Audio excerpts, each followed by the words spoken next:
Bonjour à toutes et à tous, bienvenue dans l'École du Futur. Ravie de vous retrouver pour cette nouvelle émission. On va commencer par le programme du jour et on va démarrer d'abord par notre focus. Elle est mathématicienne, spécialiste de l'espace et entrepreneur qu'on compare souvent à Elon Musk. Elle s'appelle Hélène Huby et on découvre son portrait dans un instant. Et puis elle a une idée derrière la tech. Alexandra De Villers est avec nous aujourd'hui. Bonjour Alexandra. Bonjour Philippine. Très contente de vous retrouver. Quel va être l'objet de votre chronique aujourd'hui? Les classes préparatoires. Allez, on en parle dans un instant. Et puis c'est notre grand sujet du jour. Passer le code de la route. Ben ouais, c'est un passage obligé pour des milliers de jeunes chaque année. Alors on va voir justement ensemble aujourd'hui comment ces jeunes se préparent à cette étape clé vers l'autonomie.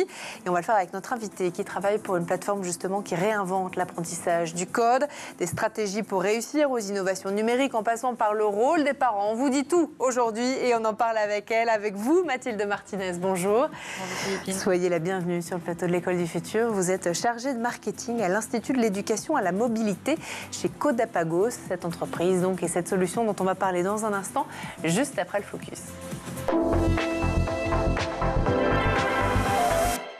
Allez, on démarre par notre focus et on vous présente aujourd'hui le profil d'Hélène Huby. Cette Française est à la tête de The Exploration Company, une entreprise qui vise à devenir d'ici 2027 le premier service européen de fret spatial. Jean Martineau nous en dit un peu plus justement dans ce focus du jour. Bonjour, je m'appelle Hélène Huby, je suis cofondatrice et CEO de The Exploration Company. C'est un projet qui fait rêver petits et grands. Elle l'a fait. Très scolaire, sa réussite n'est pas réellement une surprise. Diplômée d'un master à Sciences Po, puis sortie administratrice civile de l'ENA, Hélène Huby ne brûle pas les étapes et gagne en expérience. Premièrement, dans le monde de la presse, puis en 2013, elle intègre un peu par hasard le monde spatial, où elle grandit et se passionne pour qu'enfin en 2021, elle se lance et crée son entreprise, The Exploration Company. The Exploration Company a pour mission de démocratiser l'accès à l'exploration spatiale. Et pour ce faire, nous fabriquons des vaisseaux spatiaux qui sont comme des voitures. Ils sont multimissions, ils peuvent transporter du cargo, des hommes. Ils sont réutilisables et on peut faire le plein sur ces vaisseaux et on fait le plein avec de l'essence qui est produite à partir de ressources spatiales. L'entreprise The Exploration Company est déjà une réussite. Hélène et ses associés ont déjà levé plus de 45 millions d'euros pour réaliser leur projet. Un record pour une start-up dans le domaine spatial, mais cela n'est pas dû au hasard. Hélène a su s'entourer des meilleurs et ses convictions ont séduit. Aujourd'hui, on est on track. On vole avec des clients, on vole avec 300 kg de clients. On a parmi nos clients l'Agence spatiale française, l'Agence spatiale européenne, l'Agence spatiale allemande. On a, je disais, des gens du luxe. On a aussi Airbus qui va voler avec nous, qui va démontrer une technologie on-board de notre véhicule. Et quand on a franchi cette étape de 24, en gros, on a volé 3 heures, on est réentré, on a ouvert le parachute, on a repris la capsule avec un bateau, rendu aux clients les payloads qu'ils avaient emmenés chez nous. Et après, on est prêt, quoi. Malgré l'énergie demandée, Hélène Huby montre son envie de rendre service et une volonté de contribuer à la paix.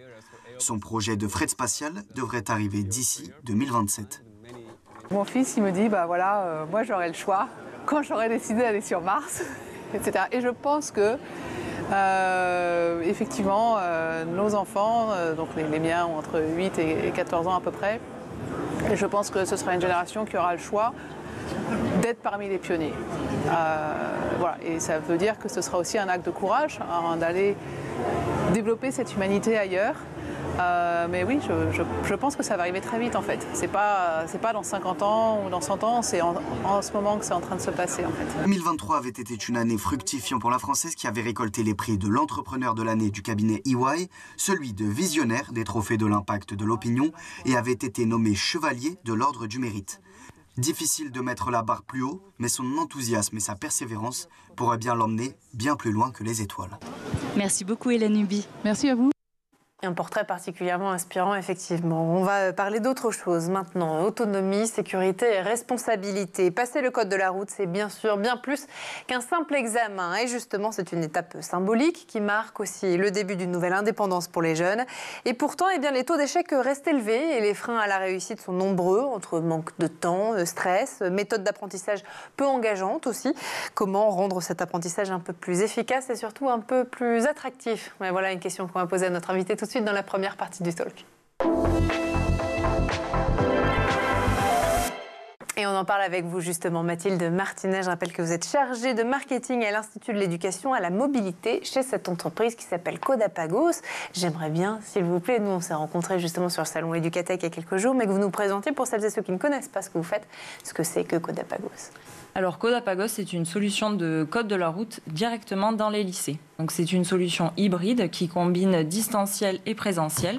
Une partie en distanciel où le jeune révise sur l'application Codapagos le code de la route et après, pendant les vacances, il se rend au lycée pour poser ses questions, revoir les sujets un petit peu complexes, le code de la route avec un moniteur diplômé d'une auto-école locale et partenaire. Donc ça se passe sur le temps extrascolaire, c'est ça? Exactement, pendant les vacances scolaires. Donc du lundi au jeudi, il révise avec un moniteur diplômé. Le vendredi, il passe l'examen et le samedi, il a le résultat. Et si tout va bien, il obtient le code. C'est super rapide. Exactement. C'est ça aussi, j'imagine, votre vraie différence par rapport aux autres manières de passer et d'apprendre son code? Exactement, il y a vraiment la partie distancielle qui permet de faire un travail en amont sur le code de la route et ne pas arriver sans rien connaître au code, et puis pouvoir poser ses questions lors de la semaine avec le moniteur. Bon, ça s'appelle Codapagos, le code de la route. C'est vrai, on l'a dit en introduction, souvent la première étape vers l'autonomie des jeunes. Son passage est symbolique aussi, important dans la vie des lycéens. Est-ce que ça, vous le constatez aussi au quotidien, de plus en plus, ou est-ce que justement les jeunes, finalement, le code, on n'en a plus vraiment besoin? Alors, il y a des intérêts pour le code de la route et le permis, mais il y en a quand même encore beaucoup qui ont besoin du code et du permis.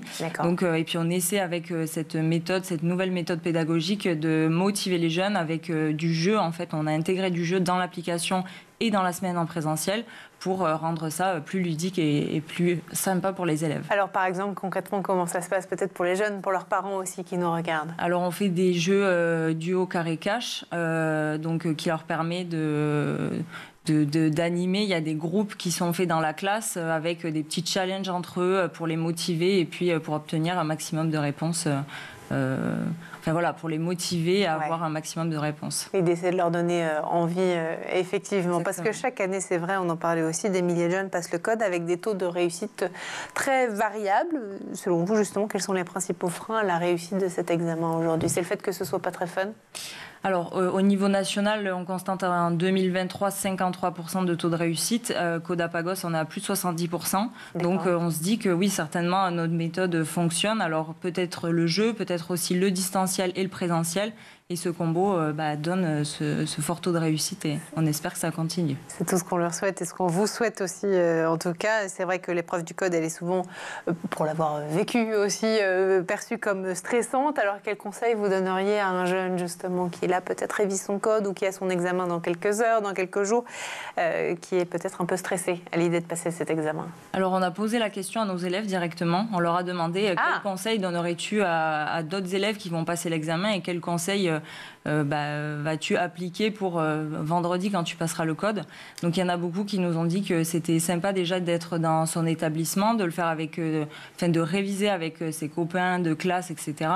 Et puis s'ils ont bien révisé, normalement ils sont prêts, ils se sentent prêts. Il n'y a pas de raison qu'ils n'aient pas le code de la route. Donc peut-être aussi que l'environnement, un environnement de confiance qu'ils connaissent, avec un moniteur aussi qu'ils vont voir tout au long d'une semaine, c'est ce que je comprends. Oui. Peut-être que ça les aide aussi effectivement à prendre confiance pour cet examen. Bon, je voulais parler aussi avec vous, Mathilde, d'une réforme, la réforme de 2016, qui a profondément modifié la façon dont l'examen du code de la route est organisé aujourd'hui en France. Privatisation de l'examen. Avant 2016, en fait, cette épreuve du code de la route, elle était exclusivement donnée, administrée par des inspecteurs de la sécurité routière dans des locaux publics. Et cette réforme en 2016, justement, a permis à des prestataires privés, comme La Poste et d'autres, de proposer cet examen. Alors, entre numérisation de l'épreuve, l'examen qui était autrefois, c'est vrai, sur papier, il est désormais entièrement numérique. Est-ce que vous trouvez que ça, c'est une bonne initiative pour justement attirer de plus en plus de jeunes? Alors c'est surtout une bonne initiative pour les jeunes qui vont passer l'examen puisque ça réduit considérablement le temps en fait, de passage. Donc on est passé, je crois, de 3 mois à 45 jours maximum. Et puis là, on voit maintenant avec tous les prestataires externes qu'on peut passer le code presque du jour au lendemain. Donc ça permet aussi aux élèves de se présenter plus facilement, se représenter s'ils ont besoin aussi.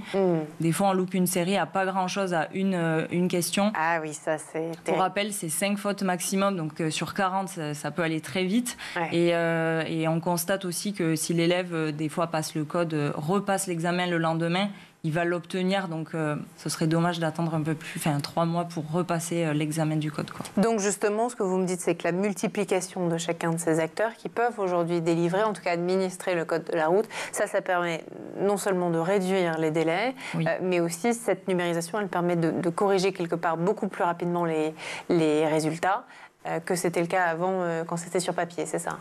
Oui, alors c'est surtout que l'élève est en fait dans la révision, il a vu des questions, il a fait des séries de codes pendant une semaine, pendant 28 heures de formation, et là effectivement en le passant ou en le repassant, en général il y a un meilleur taux de réussite qu'à temps 3 mois, quoi. De nombreux jeunes échouent malgré tout à cette première tentative. Quelle stratégie vous justement leur préconisez pour les aider au mieux à se préparer ? Alors déjà, on leur dit de ne pas se précipiter, il faut être prêt pour passer l'examen du code.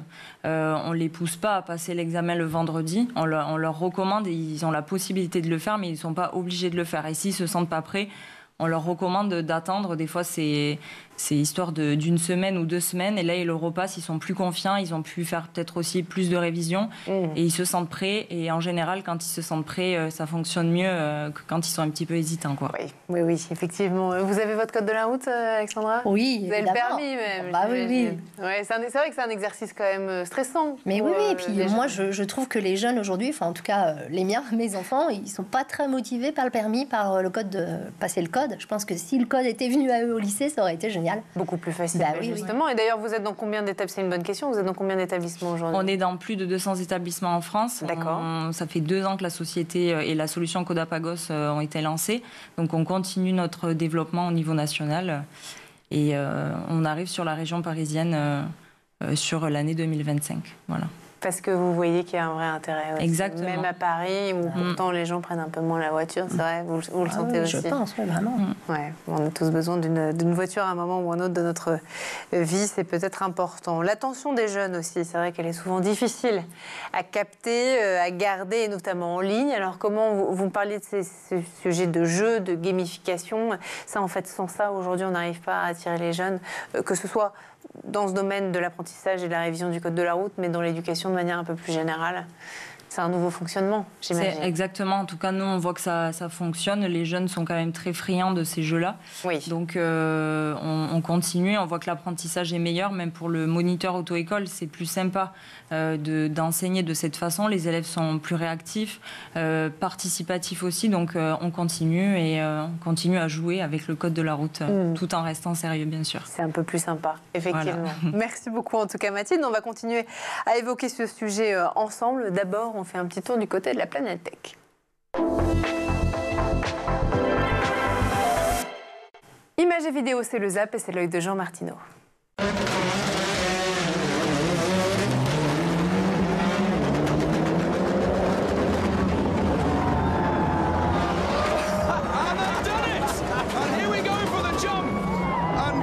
Tracy lands first and Tanner Faust jumps second.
on est de retour toujours sur le plateau de l'École du Futur et en compagnie de notre invitée aujourd'hui, Mathilde Martinez de chez Codapagos. Mathilde, juste avant de reprendre nos discussions, on va laisser place à la chronique d'Alexandra de Villers qui a une idée derrière la tech. Alexandra, au programme avec vous aujourd'hui, la CPGE, dites-nous tout. Effectivement. Alors, Philippines, il faut savoir qu'aujourd'hui, il y a environ 80 000 étudiants qui rentrent en classe préparatoire tous les ans et les effectifs baissent parce que c'est une formation qui attire beaucoup moins qu'auparavant. Cependant, il ne faut pas oublier que c'est une exception française. La classe prépa n'existe nulle part ailleurs qu'en France. Alors justement, c'est quoi exactement, Alexandra, une CPGE? Alors une CPGE, c'est une formation qui est dispensée dans des lycées, publics ou privés, et les étudiants vont donc préparer des concours pendant 2 ans. Des concours très différents, ça dépend de la classe prépa dans laquelle ils sont. L'objectif, c'est d'intégrer une formation d'excellence. Il faut savoir que c'est une formation assez théorique, on va encore être en lycée, donc parfois certains disent « mais moi j'ai envie de concret », la prépa, ce n'est pas le cas.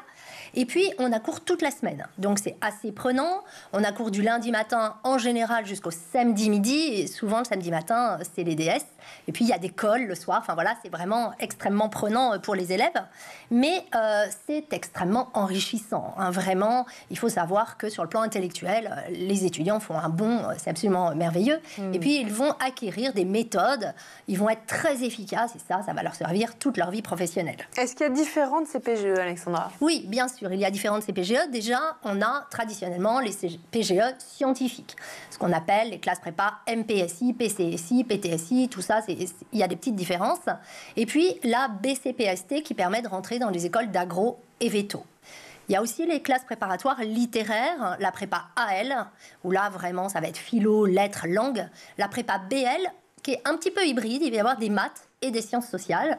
Là, l'objectif, c'est de préparer les concours de l'ENS, mais il y a plein d'autres débouchés. Vraiment, aujourd'hui, c'est extrêmement large.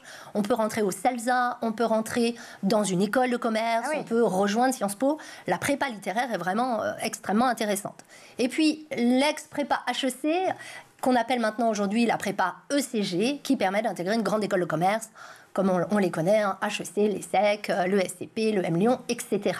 Alors, il existe aussi des prépas un peu différentes et moins classiques, je crois. Oui, aujourd'hui, il y a des prépas que j'ai envie d'appeler hybrides. C'est-à-dire que la moitié du temps, l'étudiant va être en licence universitaire, l'autre moitié du temps en classe préparatoire dans un lycée. Donc c'est assez intéressant, vous voyez, on bénéficie de 2 types d'enseignement.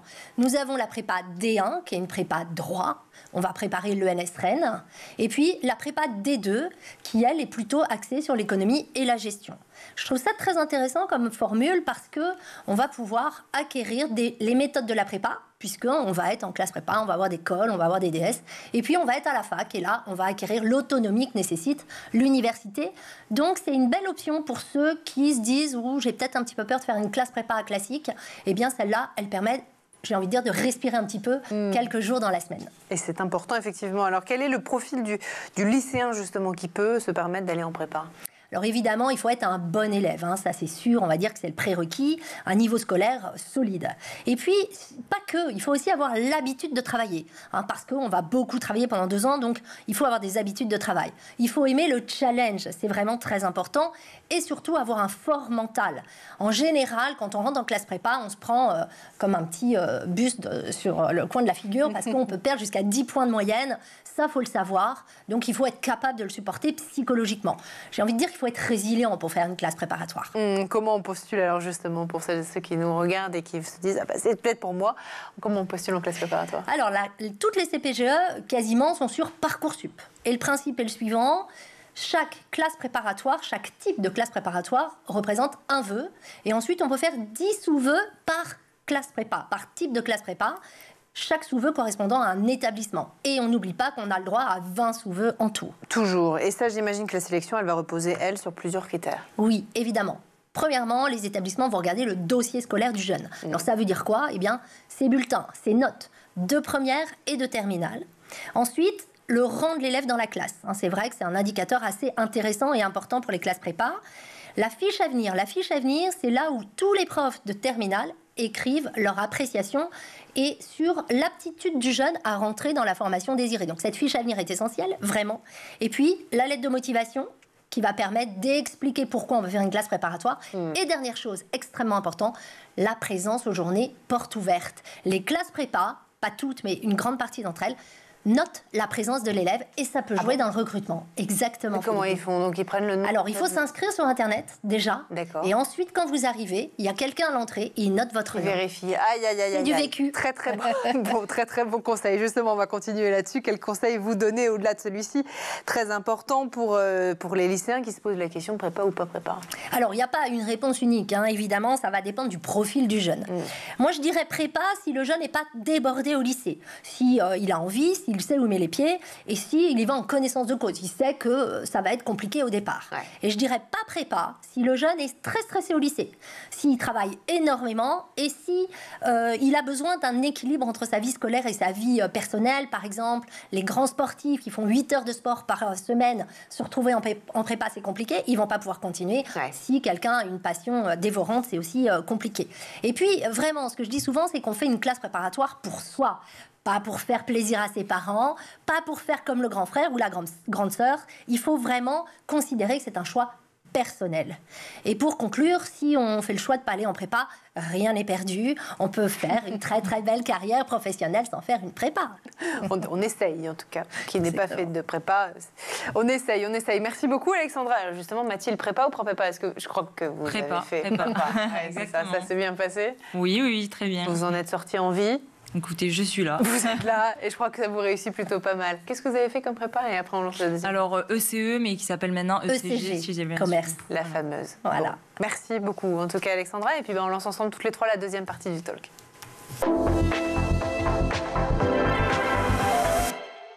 Et on continue de parler éducation et notamment code de la route aujourd'hui avec vous, Mathilde Martinez. Je rappelle que vous êtes chargée de marketing à l'Institut de l'éducation et à la mobilité chez Codapagos. Quelles sont, selon vous, Mathilde, attention, grande question, les notions du code de la route qui posent le plus de difficultés aux lycéens? Est-ce que vous le constatez? Est-ce qu'il y a des trucs où ils se disent « Ah là, c'est quand même plus compliqué ». La signalisation. Ouais, c'est une question, encore une fois, qu'on a posée aux élèves et à nos jeunes. Et c'est ce qui remonte, c'est la signalisation. C'est assez compliqué pour eux. Beaucoup de panneaux à apprendre. Et donc, voilà, la signalisation. En fait, c'est du par cœur. Exactement. Parce que, sur ce sujet-là, c'est du par cœur. Ouais, sachant qu'effectivement, moi, c'est vrai que dans mes souvenirs, je ne sais pas vous, Alexandra, mais c'est vrai qu'il y a des signalisations qui se ressemblent beaucoup, parfois qu'on inverse, etc. Donc, Exactement. Et en fonction des régions, ça peut aussi varier. Il y a des panneaux qu'on ne voit pas dans certaines régions, qu'on peut voir dans d'autres. Ah, ça, je ne savais pas. Voilà. Si vous êtes en bord de mer, vous aurez certains panneaux que vous n'avez pas trouvés en région. Ah oui, je l'ai dit, oui. Voilà. Il n'y a pas la mer à Paris, effectivement. Voilà. Par exemple. Bon, certains jeunes privilégient encore, malgré tout, les cours en auto-école traditionnelle. Qu'est-ce que vous leur dites justement à ces jeunes? Est-ce que c'est complémentaire? Est-ce que... Oui, alors ils peuvent choisir cette solution-là. Ce qu'on constate, et c'est aussi pourquoi on a proposé la solution Codapagos, c'est que de plus en plus d'auto-écoles n'ouvrent plus de salles en fait, pour réviser le code. D'accord. Ils font beaucoup d'heures de conduite et ils ne peuvent pas être à la conduite et en même temps ouvrir une salle ou laisser quelqu'un pour laisser la salle ouverte. Donc c'est aussi une solution. Nous, on travaille vraiment en partenariat avec les auto-écoles et c'est une solution...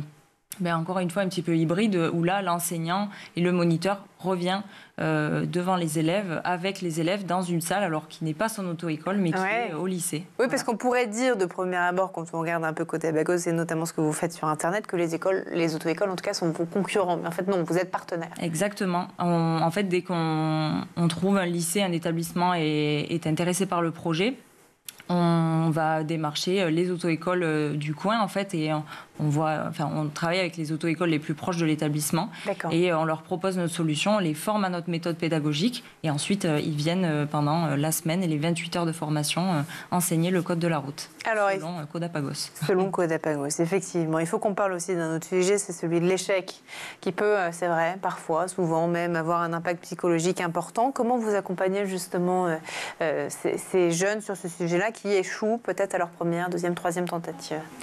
Alors, on essaie de les motiver, on leur laisse aussi l'accès à l'application pour qu'ils puissent réviser donc pendant 3 mois. Donc là, encore une fois, ils peuvent refaire des séries de codes, revoir les vidéos, puisqu'on propose aussi des capsules vidéo, des fiches de cours. Donc voilà, ils ont aussi accès à toutes ces ressources avant le passage de l'examen et après le passage de l'examen pour les accompagner. Et ils sont encore accompagnés effectivement pour un petit bout de temps. Et tout ça, pour celles et ceux pareils qui nous regardent, combien ça coûte? Alors la formule Codapagos est à 179 €. D'accord. Pour la semaine, du coup? Elle comprend l'accès à l'application, puis la semaine en présentiel avec le moniteur auto-école. D'accord. Voilà, auquel il faut rajouter 30 € pour le passage de l'examen qui est réalisé par un prestataire externe. Effectivement. Alors apprendre à conduire, c'est pas seulement réussir un examen. Comment vous sensibilisez justement les jeunes à l'importance de la sécurité routière, au-delà justement de l'obtention du code et du permis? Alors ça aussi, c'était un choix pour la solution Codapagos, de vraiment sensibiliser les jeunes aux risques routiers, notamment liés aux psychoactifs, alcool, cannabis. Donc on a fait énormément de vidéos, enfin énormément, en tout cas plus qu'on aurait pu le faire pour sensibiliser les jeunes à ces sujets-là. Alors sans être alarmiste, mais c'est quand même la première cause de risque et d'accident chez les jeunes. Donc on a fait le choix de les sensibiliser, peut-être trop ou plus que les autres, mais c'était vraiment une volonté de notre part de les sensibiliser sur ces sujets-là. En tout cas, c'est sûr que si c'est la première cause, effectivement, ça reste nécessaire et je crois qu'il n'y aura pas assez de sensibilisation sur ce sujet-là. Et justement, comment vous leur en parlez? Vous parlez de vidéos, mais ce sont des mises en scène. Comment on parle justement à ces jeunes-là pour leur faire comprendre que conduire sous l'emprise d'alcool ou de drogue, oui, c'est dangereux et oui, bien sûr, ça peut détruire la vie. La leur, bien sûr, mais celle d'autres. Alors effectivement, en fait, par la vidéo, on fait des mises en situation. Donc en fait, Codapagos, c'est avant tout une mascotte qui est Coda. Et en fait, on suit la mascotte Coda tout au long de sa vie un petit peu de conducteur. Donc on va aussi la suivre quand cette mascotte va aller en soirée avec ses amis. Donc on explique les doses barres, etc. Et qu'un cocktail fait à la maison, c'est pas un cocktail consommé dans un bar. Donc voilà, attention et vigilance sur ces points-là. Cette sensibilisation, justement, bien sûr, aux dangers qui peuvent être rencontrés par les jeunes, mais aussi et surtout sensibilisation à ce code de la route, à cette sécurité routière, à tout ce qui tourne autour de ça. Est-ce qu'elle devrait être, selon vous, beaucoup plus importante dès l'école? Vous intervenez à l'école, après l'école aussi, mais est-ce que ça devrait peut-être être même dans les programmes scolaires, comme à l'époque, peut-être encore aujourd'hui, on passait le BSR et d'autres examens liés à la sécurité routière? Alors il existe encore la SSR 1, la SSR 2 qui permet d'obtenir le BSR. Et donc là, c'est au collège et il y a déjà de la sensibilisation sur la sécurité routière. Après, avec le code, on va plus loin puisqu'il y a un examen à la clé. Donc là, c'est plus encadré. Mais oui, moi j'ai envie de vous dire, plus il y a de sensibilisation, mieux c'est, puisqu'on le rencontre aussi avec les vélos, les piétons. En fait, c'est bien aussi de se mettre dans la peau de l'autre. Et en fait, on partage la route avec beaucoup d'usagers et différents moyens de transport. Donc c'est aussi bien qu'on soit tous sensibilisés à la route, finalement. Et justement, cette sensibilisation, vous y participez. Ça s'appelle Codapagos. Merci beaucoup, Mathilde, en tout cas, d'avoir été parmi nous. Mathilde Martinez, chargée de marketing à l'Institut de l'éducation à la mobilité dans cette entreprise Codapagos. Merci d'avoir été parmi nous sur ce sujet. Merci aussi à vous, Alexandra, d'avoir été parmi nous aujourd'hui en tant que chroniqueuse. Merci à vous aussi de nous avoir suivis. Et puis, comme tous les jours, dès demain, dès 12h30, et toujours sur School TV, on se donne rendez-vous dans l'école du futur. Et d'ici là, prenez bien soin de vous. Passez une bonne journée.